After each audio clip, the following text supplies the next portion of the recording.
Somewhere along the way, humans looked at burning plants and thought, I wonder what happens if I breathe that in.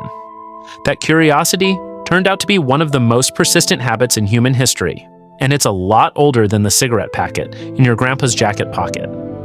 The earliest solid evidence of tobacco use comes from the Americas, dating back roughly 2,000 years, though some archaeological hints suggest the practice may stretch back even further, possibly thousands of years earlier among indigenous peoples in what's now the southeastern United States and Mesoamerica. Long before Europeans ever set foot on the continent, tobacco wasn't a casual habit or a cool accessory.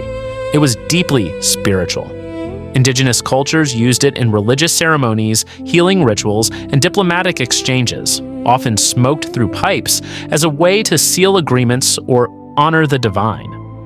The modern phrase, smoking the peace pipe, comes directly from these traditions, though the reality was more layered and sacred than the simplified version popular culture eventually reduced it to.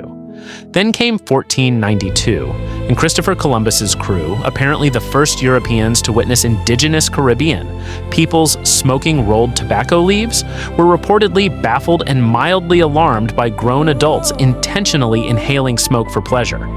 Within decades, though, Europeans weren't just watching, they were hooked. Tobacco crossed the Atlantic and spread across Europe with startling speed, marketed initially as a miracle medicine, supposedly curing everything from headaches to the plague. Spoiler, it did not cure the plague. It did, however, create an entirely new global industry, almost overnight. By the 1600s, tobacco had become a colonial cash crop, particularly in Virginia, where it essentially rescued the struggling Jamestown colony from economic collapse. Unfortunately, its success came tangled up with some of history's darkest chapters, fueling the expansion of slavery across the American South, as tobacco farming demanded intense manual labor at massive scale. A plant used for spiritual ceremony became, through colonization and greed, a driver of one of history's greatest human tragedies. Smoking habits kept evolving over centuries. Pipes, snuff, cigars, and eventually, in the late 1800s, the invention of cigarette rolling machines turned smoking into a mass-market product, accessible and affordable for millions almost instantly. By the 20th century, cigarettes were marketed as glamorous, sophisticated, even doctor-recommended, an almost comical claim, in hindsight, given what we now know.